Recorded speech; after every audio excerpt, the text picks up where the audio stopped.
Iran blamed for deadly bus bomb, Madonna's last album, and small Jewish penises. Rebels put Syria on brink of being run by mostly the same people as before. Drought, famine, poverty, savage, poorly educated people. You must be in America. Drone execution of US citizens totally legal, say anonymous Secret Service killers. Terrorists, drug money laundering, interest rate, bank scandal. Nobody gives a fuck. Hello, Syrian rebels. Welcome to the Fkn Newz. I'm your former oppressor. Here are the headlines tonight. 8 people were killed and dozens injured when a bomb went off inside an Israeli tourist bus in Bulgaria. Israeli Defense Minister Ehud Barak said the Iranian-backed Lebanese group Hezbollah carried out the terrorist attack, promising a strong response to Iranian terror. He went on not to say, Iran is responsible for everything and anything we say it's responsible for. They made my teeth fall out, and they gave all Jewish men small penises. We don't need to provide any proof of our allegations. Our Secret Service has secretly determined they are secretly to blame. As you all know, Iran is an evil, aggressive religious state that thinks nothing of killing other people to further its aims. I'm here to tell you that with the help of God on our side, we will wipe these vermin from the earth. We will kill those we say are responsible. We will slaughter the people we say it's okay to slaughter. Victory will be ours. One nation, one God, one people, one homeland, ein Reich, Gott in Himmel, mein Führer. Prime Minister Benjamin Netanyahu has promised to react powerfully to what he called an Iranian terror. These people are terrorists, or they fund terrorism, or they think about terror a lot, or they have learned how to spell terrorism and written it down somewhere. We know, I could show you the evidence, but then I would have to kill you afterwards.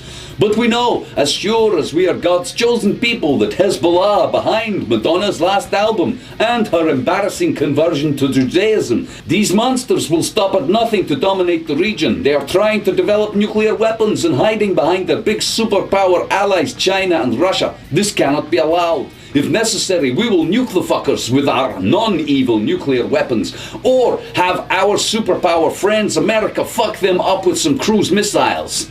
Surely it is our right to defend ourselves from attacks we made up or imagined, or if we think it's a problem that you're not very Jewish. The latest outrage is so much more outrageous than any death of any brown people, towelhead or non-Jew anywhere ever. Don't forget the Holocaust, It's our justification for killing whoever we want, that we have killed, ever. Thank you very much.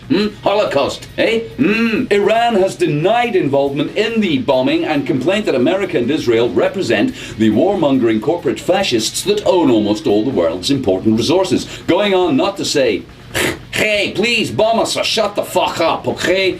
But stop making this shit up. Let's face it, you're gonna bomb us soon anyway. Hey, you know, we hate you, you hate us. Yada, yada, yada. You pussies are all talk. Come on, motherfucker. This shit's going down. Let's get it on. What you waiting for? Come on, man. And there will be much more on that story later. In Syria, troops have been mobilized in a drive to oust rebels from Damascus. Tanks, artillery and helicopters have been deployed and clashes reported southwest and northeast of the city.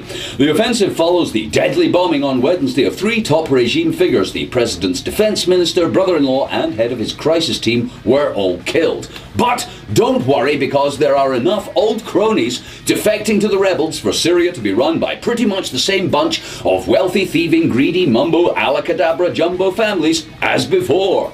In a major boost for the new emboldened rebels, Major General Adnan Selou, the former head of Syria's chemical weapons program, defected and has taken up a post as head of the joint military leadership of the Free Syrian Army. Wow, go Syria, great career move. Freedom's just around the corner. All the Syrian people need now is for the head of the torture police, Ministry of Justice, Department for Crushing Political Opposition, and a few more generals formally employed to shoot you in the face to defect, and liberty will be yours. Isn't the Arab Spring great? Throw off the shackles of your former oppressive regime, have a revolution, fill it with members of the oppressive regime you're fighting against, and what babaluma, bim bam boo, it's peace, freedom and democracy. Though only just having stepped off the plane from his office, where he designed and deployed chemical weapons to kill or intimidate the people of Syria, Major General Adnan Silou called for Western interventions, saying without a hint of shame or irony or perspective, "We, that's me and the rebels, yes, I know, believe me, I'm just as surprised as you are. We control about 60% of the country. That's my new friends and I.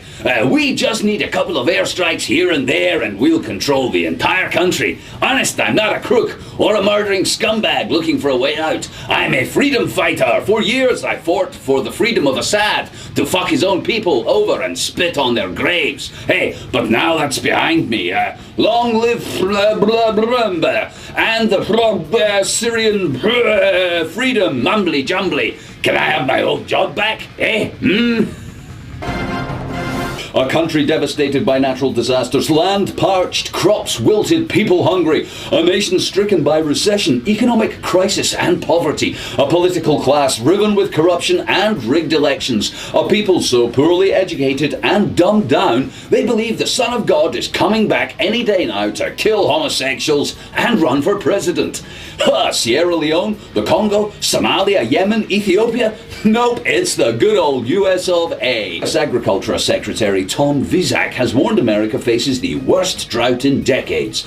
At the end of June, 55% of the continental US was in extreme drought, he reported. Crops including corn and soybeans have been hit by the dry conditions and several states have devastated by wildfires.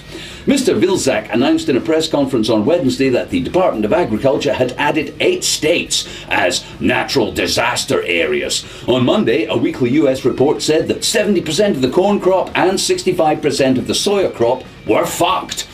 There was some hope from Fkn Newz, however, with latest figures showing debt so large it's blotting out the sun and could form its own microclimate. Meanwhile, homelessness and poverty have led to 50 million citizens relying on food stamps just to stay alive. Must be great being the world's biggest economy, land of the rich and poor, home of the vast inequality between rich and poor, beacon of hope to the rest of the world that one day they could starve to death on the streets of their own nation, a country with more billionaires than free medical clinics. Hoorah! USA! The World Bank said that while it was too early to be overly concerned over the drought's impact on corn and soybean, it was monitoring the situation closely for potential impact on our clients. The actual American people can die choking on dust on Main Street, but our investors must have a return on their biofuel derivative futures, man. It's only right. We fear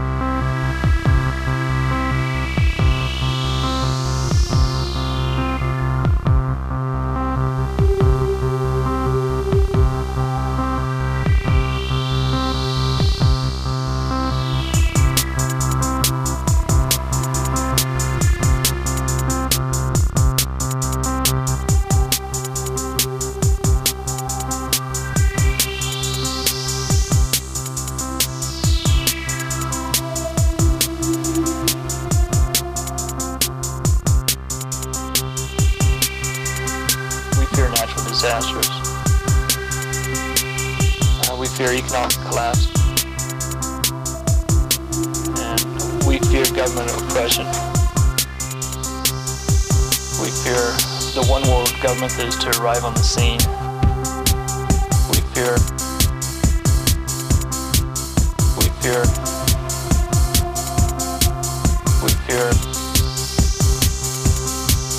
natural disasters. We fear economic collapse. And we fear government oppression.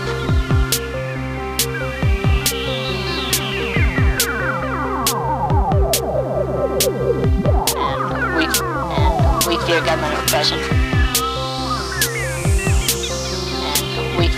we fear government oppression.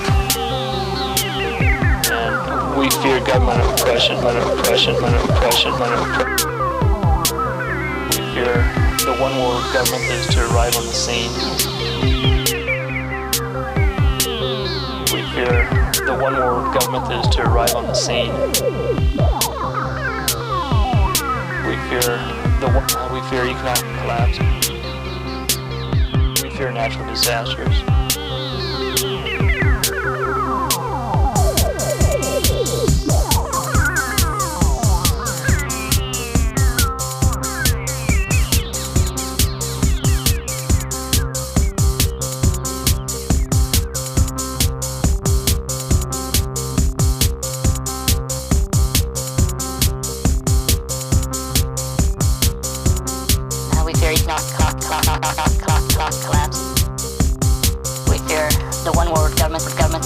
government is to arrive on the scene.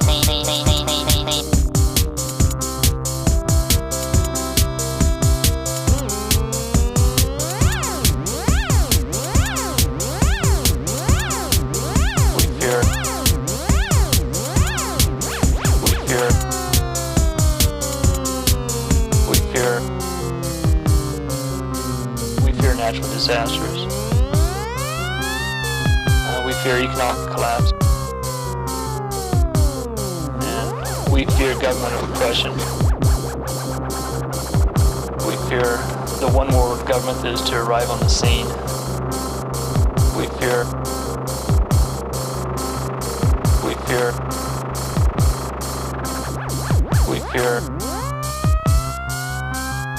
natural disasters.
We fear natural disasters.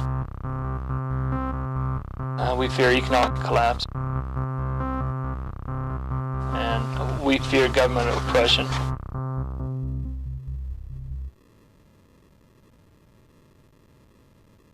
In a related story, the question as to whether American citizens lawfully can be targeted by drone-fired missiles has been answered. And the answer is yes, they can. The guidelines for drone attacks have been clarified following a controversial strike on Islamic convert and US citizen Anwar al-Awlaki. You see, individual human targeting is based upon the target's conduct. Is she aiming a weapon at you? Does he clearly represent a threat to you or your fellow soldiers, or your interests, or your allies' interests? Or, and this is the important bit, so pay close attention, is the target thought to have a pattern of behavior detected through signals, intercepts, human sources and aerial surveillance, indicating an important enemy individual involved in a plot against American interests? Whoa, wow, that's a bit tricky. I mean, that narrows it down a bit, doesn't it? Still, luckily, assessing involvement in a plot contrary to American interests can cover a broad range of behaviour and be open to interpretation. In fact, so much interpretation, they can kill whoever they want, really. Isn't that handy? I mean, terribly, terribly handy. Watch the skies. Is it a bird?